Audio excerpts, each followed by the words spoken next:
La vraie raison, je vais vous la donner. Le vrai motif, il est bête, mais il est simple, c'est le plan de masse, donc qui est le plan sur lequel on voit tout simplement, le plus simplement, les distances par rapport aux limites cadastrales, donc les limites séparatives. Ils n'étaient pas cotés à cet endroit-là.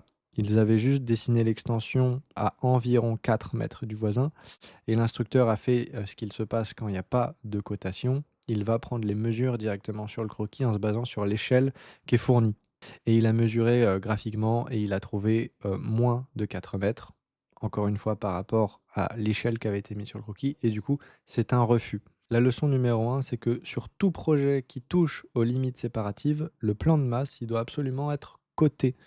C'est pas gravissime si le respect des proportions n'est pas idéal sur le plan de masse. Ce qui compte véritablement, c'est que ce soit coté. Parce que quand c'est pas coté, c'est l'instructeur qui va mesurer en se basant sur l'échelle qui est mise sur le croquis.